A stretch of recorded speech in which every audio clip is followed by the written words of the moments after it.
Good morning. It is Monday. Hope you all had a good weekend and a great Easter.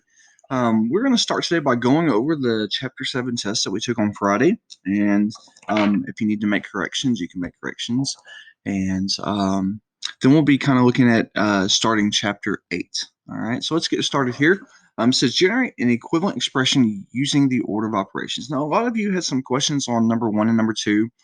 And the wording of this was different than what we're used to. So anyone, after consideration, anyone who wrote this as an equivalent expression and not the value of this will get credit as well, because this is kind of miswording. So anyway, we have 5 squared plus 7. So 5 squared means 5 times 5.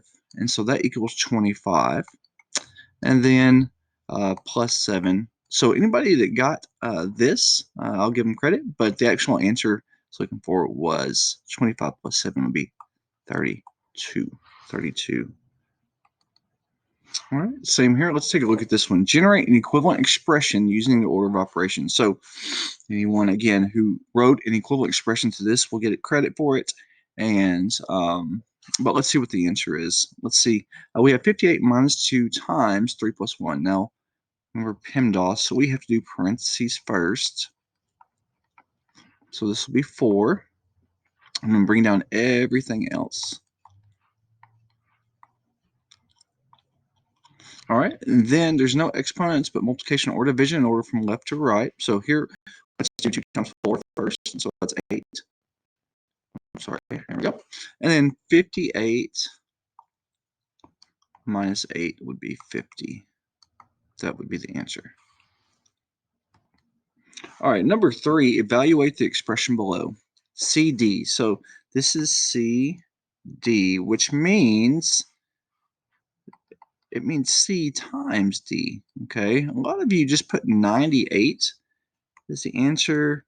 I got 98. And I got some of you put 17. Okay, and so we are multiplying. So if C is 9 and D is 8, 9 times 8 equals 78. I'm sorry, not 78, 72. 72.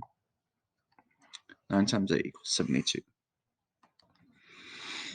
Determine the correct algebraic expression for the phrase below. C equals the amount Caitlin has. Okay, so $10 less than Caitlin.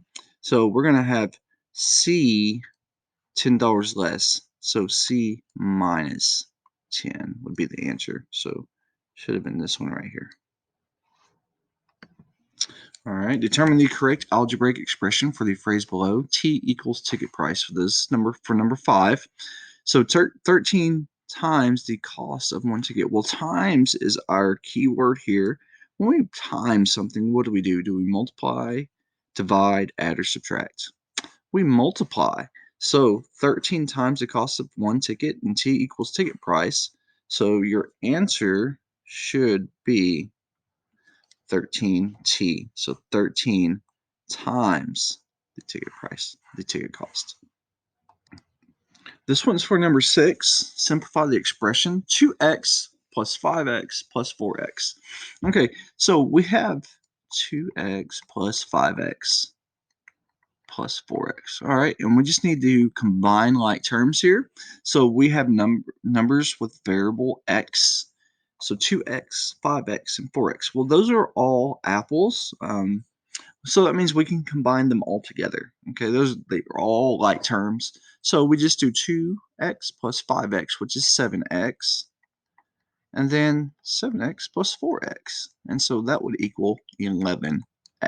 That would be the answer to number 6. Number 7 says simplify the expression using the distributive property.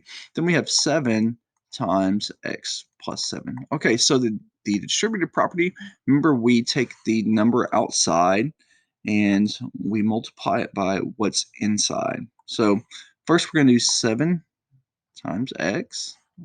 7 times x. Okay, and then our next step is 7 times 7. So it's 49. Okay, so let me change this here. Got to add our plus sign here. That stays the same. So 7 times x is 7x. And then, of course, 7 times 7 is 49. So our answer would be 7x plus 49. 7x plus 49. Number 8, identify the property that is applied. We have 5 plus 2 equals 2 plus 5.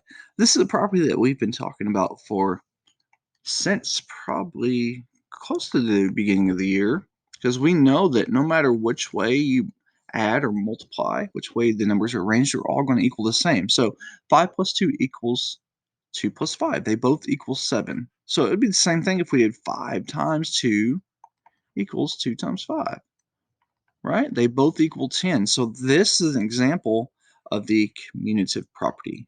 Commutative property. This is your answer right here. Number 9 says generate an equivalent expression for 3 times 3 times 3 times 3 times 3 using an exponent. Okay, so our base here is 3. Okay, that's our base. And what's our exponent going to be? Okay, I'm just going to put a question mark here. Okay, well, what we do is we count the number of 3's that are being multiplied. So 1, 2, 3, 4, 5. So that means that our answer would be 3 to the power of 5. 3 to the power of 5. 1, 2, 3, 4, 5. So for number 10 on the test was said determine the value of the expression below. So we have 4 to the power of 5. So 4 is the base and 5 is our exponent. So that looks like this. 4 times 4 times 4 times 4 times 4. We know that 4 times 4 is 16, and that means this 4 times 4 equals 16. Okay, so now we have 16 times 16 times 4. Well, 16 times 16 is 256. So 256 times 4 equals 1,000. Let's do it over here. 256 times 4. 6 times 4 is 24. Carry 2. 4 times 5 is 20. Plus 2 is 22. And 4 times 2 is 8. Plus 2 is 10. So our answer is 1,200. I'm sorry, 1,024. 1,024. Okay. All right. So if you need to do test corrections, meaning that you made below a 70, you can correct your answers, and then also fill out the Chapter 7 test correction form, where you talk about what mistake was made and what the correct answer is. Okay. All right. I hope you all have a great day.